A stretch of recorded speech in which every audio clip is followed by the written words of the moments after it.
Olá, bem-vindo ao canal Falando Francamente, francamente com K, que é mais fácil de achar. Espero que vocês estejam bem aí, bastante realizados o que vocês estão fazendo, bastante ocupados, né? E aqui, hoje eu quero falar para vocês um pouco sobre esse trabalho, um trabalho curto, mas aí faz uma ligação interessante entre hormônios, né, dimorfismo sexual, quer dizer, perfil de hormônio masculino e feminino, ligação do sistema imune e tendência ao suicídio, né? Então, essa Giulia Lombardo, que é essa jovem ragazza aí, é que é interessante que nessa revista aqui, né, o Brain Recovery Immunity, ela agora coloca a foto do autor, né? Achei sacanagem não colocar, já que a gente sempre quer ser reconhecido pelo que faz, aí então, nosso reconhecimento e agradecimento é a Giulia, que eu não conheço, mas nos trouxe esse trabalho, né?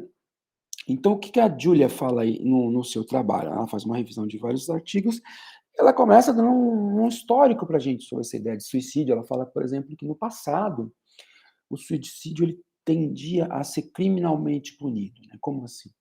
Se a pessoa tentasse o suicídio e não era bem-sucedida, eram imputadas medidas legais contra a pessoa, e até quando ela conseguia, em alguns locais, né, historicamente, a família tinha que ser punida de alguma forma em função dessa o suicídio bem-sucedido, que a pessoa, portanto, não estava mais lá e não podia responder, então alguém da família respondia, né? E aí que atualmente isso parou de ser assim, né? Que isso aí começou a ser descriminalizado. E eu achei um dado que realmente eu fiquei chocado, né? Assim que, olha só, um dado de 2017, tá? De 2017 da Organização Mundial de Saúde, ela comenta aqui nos trabalhos, Júlia, fala que, embora o trabalho seja de 2021, ela está citando um dado da OMS de 2017, antes de todo esse episódio de pandemia e tudo mais que a gente está vendo aí. Que o OMS estabilizava, né, estimava, perdão, né, contabilizava, estimava o número de 800 mil casos anuais de suicídio no mundo, né? Então, 800 mil casos, sendo 1,4% das mortes mundiais, o suicídio, né? Aí ela fala que o fenômeno do suicídio é muito facetado, com diferentes graus de gravidade, então pode ser, ela comenta isso, né? O suicídio que é bem executado, completado, ou seja, quando a pessoa infelizmente consegue tirar a própria vida, tentativa de suicídio, a ideação suicida, que são os pensamentos, né? Então, se a gente pensasse numa escala aí de progressão, vai desde a mais leve, né? Ideação ao suicídio, a ideia do suicídio, até, infelizmente, a pessoa comete suicídio, né? Que ele pode ser avaliado por várias perspectivas culturais, psicológicas, biológicas, então, né? Então, alguns domínios que aumentam o risco, né? Fatores sociais, em crianças e adolescentes, por exemplo, né? Desordens psicológicas, o número de tentativas prévias, drogas, ou seja, em crianças e adolescentes, o fato de já ter tentado suicídio, uso de drogas, substâncias tóxicas, né? Tendências, às vezes, desordens psicológicas ajudam, né? Ajudam a dizer que tem risco aumentado. Outros fatores, né, eventos estressantes da vida, traços de personalidade, por exemplo, o neuroticismo, que é, né, pela definição, esse neuroticismo, uma tendência da pessoa a médio e longo prazo a apresentar mais alterações de humor, então, por exemplo, experimentando mais ansiedade, culpa, humor depressivo, solidão.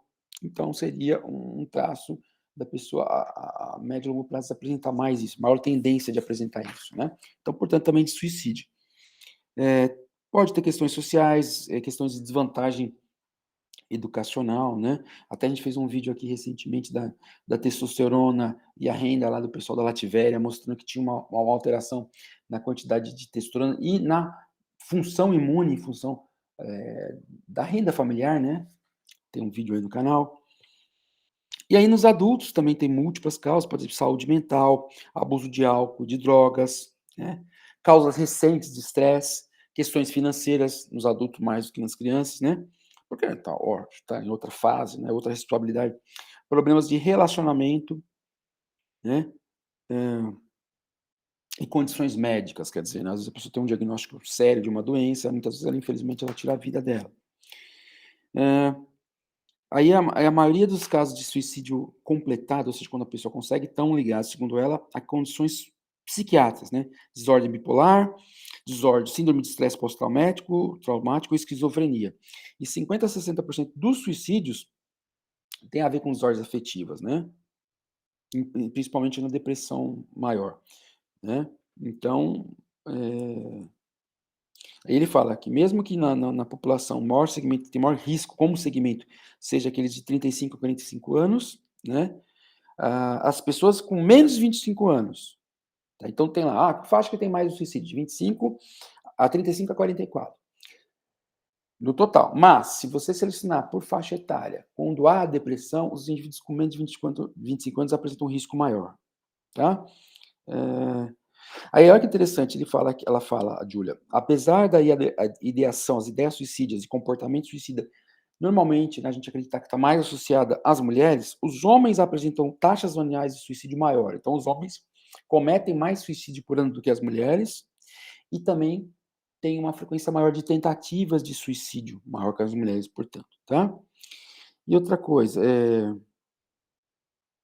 os indivíduos foram identificados com indivíduos que têm maior risco, né, homens que têm maior risco.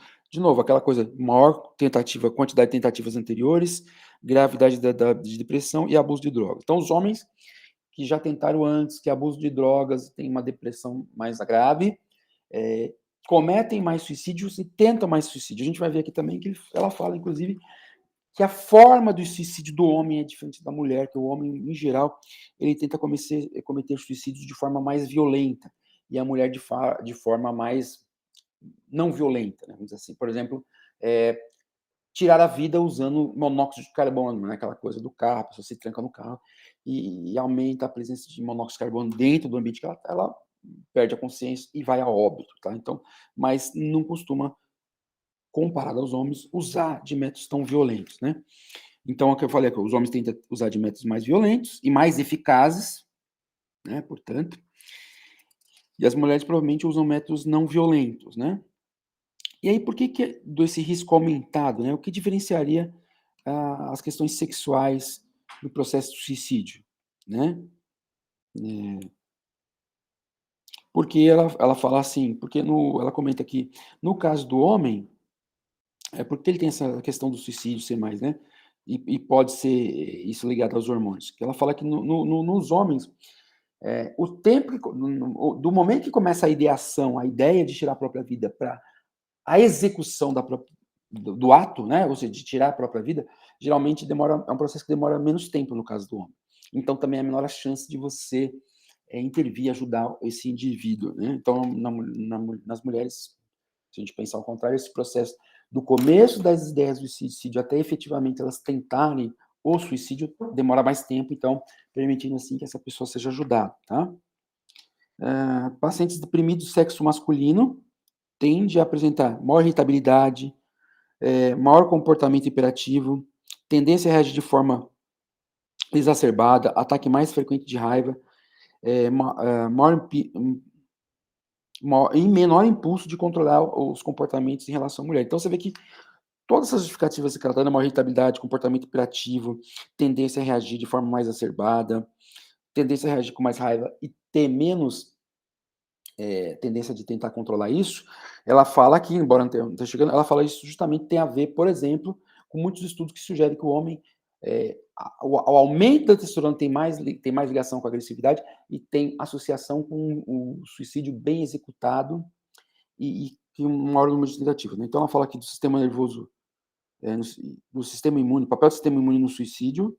Então ela fala: "Ó, o papel do sistema imune foi deitado em várias condições psiquiátricas associadas ao suicídio, por exemplo, a maior vulnerabilidade, perdão". Aí começa a falar, por exemplo, que a esquizofrenia ou desordem de estresse pós-traumático tem alterações, no sistema imune, né. Então e que o sistema imune é hoje um dos principais fatores biológicos de pesquisa na linha de suicídio, né. Então, ela também cita que quando a gente ativa o nosso sistema imune, geralmente a gente tem uma tendência, temporal a ter sintomas de depressão. Aquele caso do comportamento de doente que a gente fala, né, a pessoa fica mais assim, né, quando tem uma infecção, e que aí os pesquisadores evolucionistas do sistema imune tendem a dizer que seria, vamos dizer assim, um desvio de energia para a causa imune envolvida para curar aquela doença e uma baixa nos comportamentos ativos para poupar energia, tá? Então aqui ela resgata essa ideia, lembrança que a própria ativação do sistema imune per se, né, por si só, tá ligada a uma baixa aí da sintomas de depressão. Então homens e mulheres deprimidas têm mais inflamação, né? Aí elas começam a falar, vou tentar mostrar a tabela para esse aumento de proteínas anti-inflamatórias, tanto hormônio CRP, TNF, né? Pacientes deprimidos. Então, olha que interessante que pacientes que são deprimidos e têm resistência aos tratamentos, costumam, já foi achado aqui, meu tempo, 10 minutos, já foi achado aqui que eles têm uma maior concentração de CRP, por exemplo, tem ativação de mais genes inflamatórios e tem as taxas mais altas de suicídio bem-sucedido. Tá? Desses pacientes que têm resistência, deprimidos têm resistência ao tratamento de depressão. Quer dizer, aqui ela está fazendo uma associação de depressão e inflamação, ou depressão e alteração imune. Tá? A gente fala às vezes, né? Tratamento mais alto, vamos seguindo, está quase acabando. E aí ele começa a falar de pacientes resistentes a tratamento, que a gente já falou aqui, né? Por exemplo, tem CRP mais alto. Aí mostra o papel do sistema imune na vulnerabilidade. Que mulheres que estão inflamadas apresentam um risco maior de suicídio, né?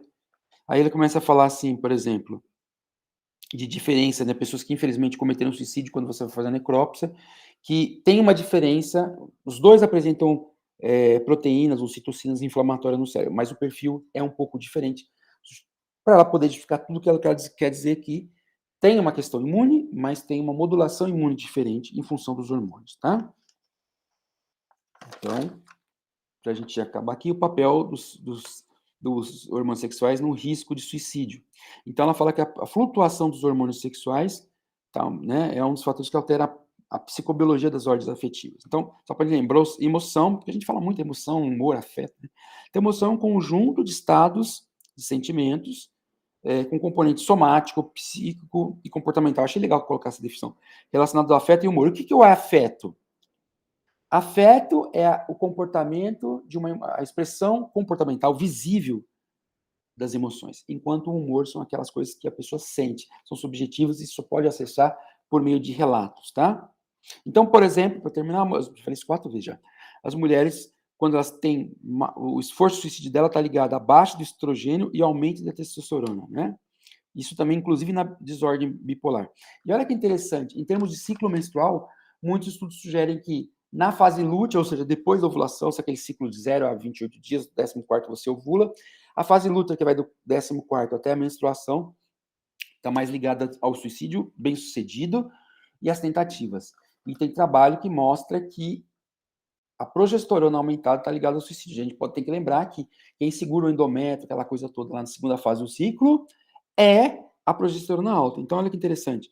Acabei de falar aqui que o estrogênio baixo está ligado ao suicídio, né? E lembra, primeira fase do ciclo folicular, o estrogênio está mais alto. Então, meio que ligando os dados, tá? E no homem, que nem eu já comentei, a questão do suicídio está ligado lá ao aumento da testosterona, né? Então, aí comenta, né? Alto nível de andrógeno também, ela comenta, está ligado à agressividade e impulsividade demonstram associação positiva para a taxa de ter. Olha que interessante. A agressividade e impulsividade que estão ligados a suicídio, né, em alguns estudos, está ligada à relação de testosterona para cortisol quando você tira o líquido cefalorraquidiano. Ou seja, quando tem mais testosterona em relação ao cortisol, mais agressividade, mais impulsividade. E tem uma outra associação de outros estudos que está ligada a mais mortalidade. Tá? Mas ela comenta, para finalizar, aí que, de novo, falando finalizar, ela comenta que faltam estudos ainda sobre estrogênio nos homens e andrógeno nas mulheres, né? Porque, inclusive, a testosterona que é pró-inflamatória, é anti-inflamatória, tem até um vídeo no canal, foi o primeiro vídeo do canal que eu coloco, que é a ação anti-inflamatória da testosterona, né? Então, a testosterona, de modo geral, ela é reconhecida como um hormônio anti-inflamatório. Os estrogênios podem ser na mulher, né, anti-inflamatório ou pró-inflamatório, dependendo do tecido que eles estão agindo e dependendo da concentração que eles estão agindo. Mas no homem, tem estudos mostrando que o estrogênio tem uma ação pró-inflamatória, tá? E a testosterona, que no homem tem uma ação anti-inflamatória, por algum motivo, na mulher parece ter uma ação pró-inflamatória. Ou seja, precisa dar esses efeitos, né? Que a gente vem falando aqui, olha, o estrogênio baixo, que é um hormônio feminino, na mulher, tá ligado ao suicídio. A progesterona alta, que é o hormônio mais da mulher, tá ligado ao suicídio. O andrógeno alto, que é um hormônio do homem, na mulher, principalmente do homem, né? A mulher também tem, né? tá ligado ao suicídio. E o homem, testosterona talvez alta, né, tá ligado ao suicídio, embora ela comente que em algumas situações, quando ela tá baixa demais, também pode estar relacionado ao suicídio. Aqui é só para mostrar depois, a Júlia de novo, e aqui mostrando o que a gente está falando, né, os estudos. Na verdade, ela deixa basicamente 2 tabelas enormes.